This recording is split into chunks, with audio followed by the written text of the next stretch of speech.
Hi, I'm Dr. Kathy Bush. And I'm Dr. Tara Peters. And we're the Leadership Doctors.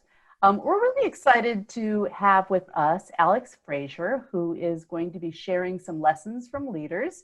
Alex is the AVP of Pivet, which is a part of the Cox Automotive Mobility Organization. And we've known Alex for several years, and so excited to hear about some of the lessons that he wants to share with you all as a leader in his industry. So Alex, welcome. Thanks for having me. Excited to be here. We're excited to chat with you today. And so the first question, if you could just give us a little bit of a background on your leadership journey and tell us something about your role today. Yeah, I'm actually sort of an anomaly. I've only worked for one company, Cox Automotive, which when I joined under the Mannheim brand. But I joined right out of my undergrad in 2001, and then about halfway between then and now, I did go back and get my MBA, but it was all a part-time, nights and weekends, some travel involved, but I've never left. And so over the last 18 years, this will be 19, I've had the opportunity to bounce to different roles throughout the organization that kind of eventually led to me getting to be a founding member of our new mobility, well, not really new anymore, but mobility division, which we started a couple of Augusts ago. And so that's really exciting. It absolutely is, Alex. You know, as you were talking there, and congratulations on almost 20 years. That's just, that's fantastic. And so certainly with your experience with Cox, I mean, you've got a really good understanding of the organization, and of course, being a part of this new operating unit. So kind of what we want to do is really kind of get a perspective in terms of taking a look at the coronavirus, and from your perspective, how it's impacting your operations there in your business, and how it's also affecting how you're actually leading your team there with Pivet. Yeah, happy to talk through a little bit of that. You know, there's multiple parts to Pivet. One is we're building a software platform, and with one of our partner companies, Clutch, another part of Cox Automotive. So obviously all those folks are able to work from home, and that sort of has plowed ahead with little impact. Another part of our business is we do have two physical operations, one in Atlanta and one in Phoenix. And, you know, those have actually both been deemed essential because some of the clients that we support are essential. And so we kind of follow along with them because we support kind of the care, feeding, maintenance, and cleaning of the vehicles that they have and they operate. And so those folks are still working on the ground every day. And so we have both some folks still going to work every day, and then some folks, working from home. So maybe kind of certainly COVID has, caused us to work differently. And now you've got not only just the remote work it's impacting us, but also this whole, kind of social distancing piece. So maybe kind of help us to understand like how you're navigating that and how you're helping your employees to still feel like they're connected, to each other and to the company. Yeah, I think that's a great call out. Just personally, I mean, I'm certainly trying to be more intentional about reaching out to my direct reports every day, and probably wading more into personal or connective questions beyond just hitting a number or where are we at statusing kind of thing. Because I think one thing all of us, myself for including, is this is sort of rudderless territory in the sense that you don't really know what direction you're going all of the time. And there is a high level of discomfort, or maybe everybody's not uncomfortable, but they're certainly unfamiliar with this type of environment because we haven't had it before. And so I think making sure that I'm checking in on folks, and are they comfortable? Are they, how's their headspace? I mean, that's something I'm trying to do. And it's something that our leaders are doing, our executive level leaders. I mean, the president of Cox Automotive, he sent out an email to all the leaders with his phone number, which I think most of us had, but just in case, and said, look, if you need anything, call me, text me, this is uncommon times. And if you need anything, and I think that that's a testament to kind of who we are as an organization, who Sandy is as a leader. But it's just, we very much pride ourselves on being a family company, and so operating in that familial way of caring first, and and then doing everything else next, that has really come out in all of this. So for sure, as I hear you talking about that, Alex, I can see from the conversations you and I have had in the past that sort of caring family atmosphere fits your values. But I want to ask a little bit more broadly. This might likely be one of them, but I'm interested in the major principles that you are following or striving to follow or develop in yourself when you think about what it means to be an excellent leader. And so again, since we've known each other a long time, I know that you care very much about doing your best and striving to learn and grow at all times. And so I think that these major principles probably are fresh on your mind a little bit, and they may even be a little bit challenged, some of them that you're paying more attention to right now, given the current situation. So can you give us a sense of that? What are the leadership principles that you strive to follow, as you lead people directly and kind of more broadly the organization?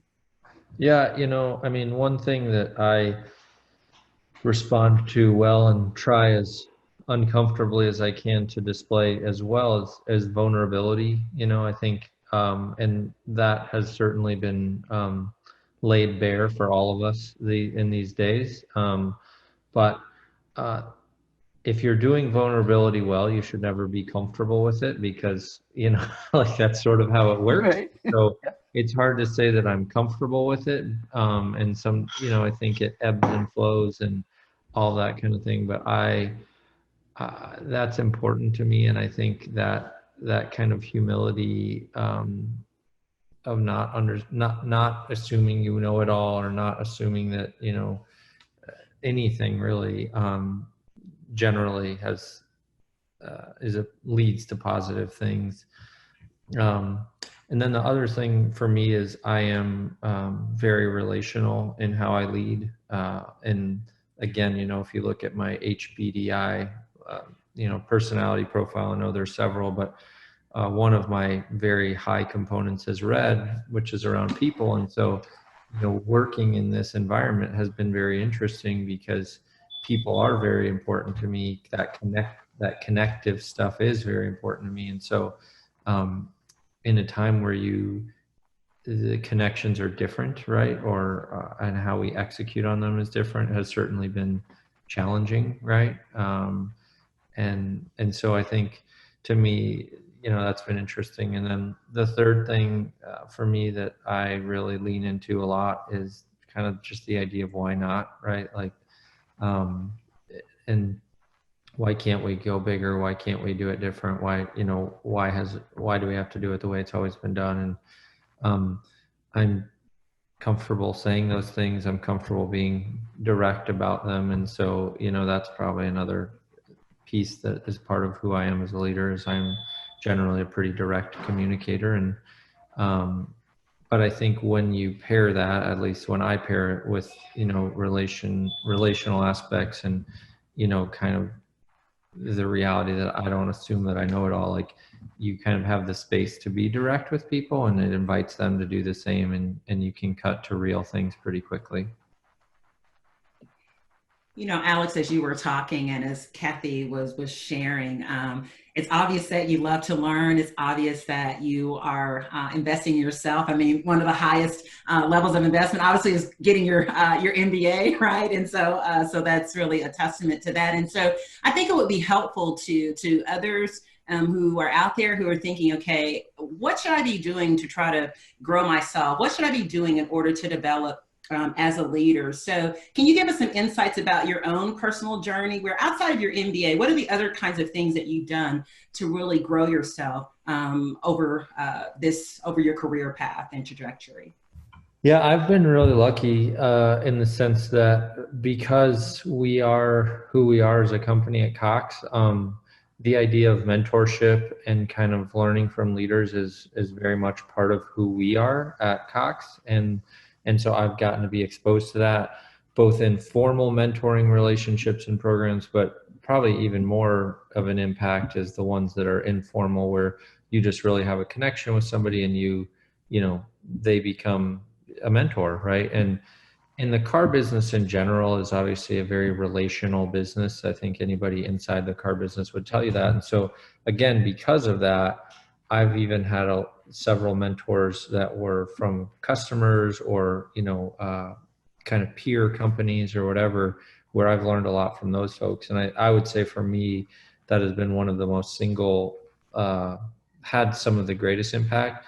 And then the other thing is having kind of a group, a tribe, a posse. Like, I don't know what word it is, but like, I certainly have a circle of folks that are, more or less my same age. A couple are a little bit younger, a couple are a little bit older. But there's diversity in that, right? It's not all men. They're not all from my background. They didn't all grow up where I grew up. They didn't, they don't all do what I do within the organization, but they all mean a lot to me. And those are folks that, again, because I'm very relational, like oftentimes the way I problem solve is by talking to folks. And so having a diverse group of close friends that aren't going to judge you, aren't going to like think ill of you, and certainly aren't going to use anything that you tell them kind of against you, like politically or anything like that, but just truly help you talk through it and you kind of collectively want to see each other win.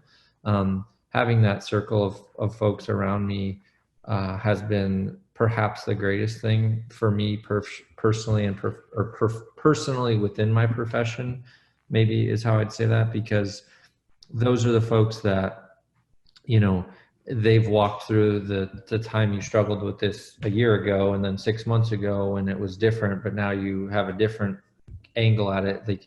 And so they have all that historical context, and so those are some of the things that have been really big for me. And then the last thing is read books, honestly, or at least long form articles like, Atlantic, New Yorker, stuff like that. But if all of your reading comes off of things from Twitter or the internet, you're not reading enough. And just because I think there is something around the discipline and the practice of reading, even if you're reading fiction, even if you're reading something nothing to do with business, but just the practice and discipline of reading, how that I do think it has an impact on you. Well, I think Oh, yeah. Go ahead, Tara. Yeah, no, go ahead, Kathy. Alex, I think you know that I have long admired kind of the effort and thoughtfulness with which you have tackled your leadership development journey. And so it's great advice for a lot of people who know that they have goals, but they're not really sure what to do to start working on those in particular leadership development goals. So thanks for that.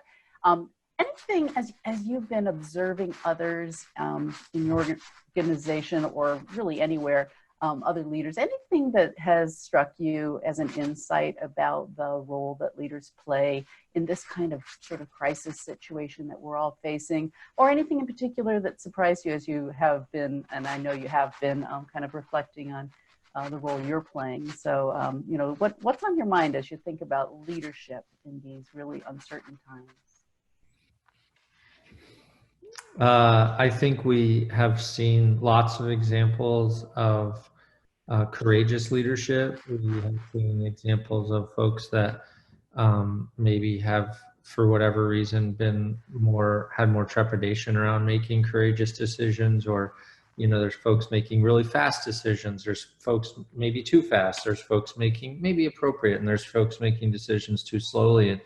And I think all of those are informed by lots of things, right? I mean, if we look at our politicians, like, who are they? What's their circle? Who's informing them? Like, all of these things matter, right? And so I don't think, especially any public leader like that, it would probably be unfair to look at them as an individual, because they're not making, they might be an individual making, doing the talking, but they're often informed by dozens, if not hundreds of people that are all kind of formulating the talk track that they're then giving to the rest of us. And so but I think, again, there's opportunities to be courageous in that. There's opportunities to be vulnerable. And I think what you've seen is the folks that are really kind of connecting with people have empathy, they have vulnerability, they don't say they have all the answers, right? Like, because nobody has all the answers. This is uncommon. This is we haven't lived through this before, and so to kind of have hubris about how it should or would go, like, is kind of silly. But I think we've seen vulnerability play strong here, and so I think that's what I'd say about that. Well, thank you so much, Alex. You've given us a lot to think about and shared really just some wonderful lessons and insights. And so we look forward to being able to share your views with our audience. And so we want to again thank you. And for those of you who are viewing today, we want you to head to our website, theleadershipdoctors.com. We have more videos for you to watch, because we trust that today's segment has been really helpful to you. So thank you so much for tuning in.